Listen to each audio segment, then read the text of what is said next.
ప్రభునామమున వందనాలండి. మీరందరూ బాగున్నారని ప్రభుని స్తుతిస్తూ ఈరోజు అంశంలోనికి వెళదాం. లూకాసు వార్త 16 అధ్యాయం 19 నుంచి 31 వరకు ఉన్న సందర్భాన్ని గురించి మాట్లాడుకుందాం.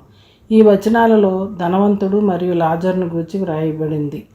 ఒక ధనవంతుడు తన ధనాన్ని బట్టి బహుగా సుఖపడుతూ సంతోషించేవాడు. ఆ ధనవంతుని ఇంటి ముందు లాజరు అనే ఒక దరిద్రుడు ఉండేవాడు. ఆ దరిద్రుడు తన శరీరం అంతా కురుపులతో నిండి కుక్కలు వచ్చి కురుపులు నాకి బహుహీన స్థితిలో ఉండేవాడు. ఆ ధనవంతుని బల్ల మీద నుండి పడు రొట్టె ముక్కలు తిని తన కడుపు నింపుకోవాలని ఆశపడేవాడు. కొంతకాలానికి ఆ దరిద్రుడు చనిపోయి పరదేశికి వెళ్ళాడు. తర్వాత ధనవంతుడు కూడా చనిపోయి నరకానికి చేరుకున్నాడు.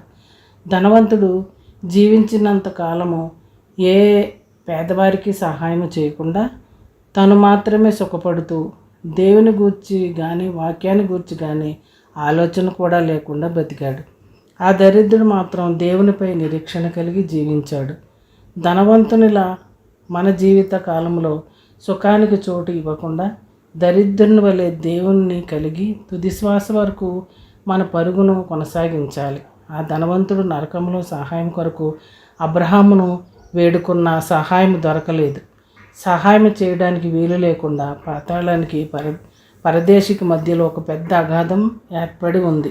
ఒకసారి నరకానికి వెళితే ఎవరి సహాయము పొందలేము. కాబట్టి భూమిపై బ్రతికినంత కాలము దేవునితో కలిసి ఆయన మార్గంలో నడిస్తే మనం నరకంలో యాతన తప్పించుకోవచ్చు.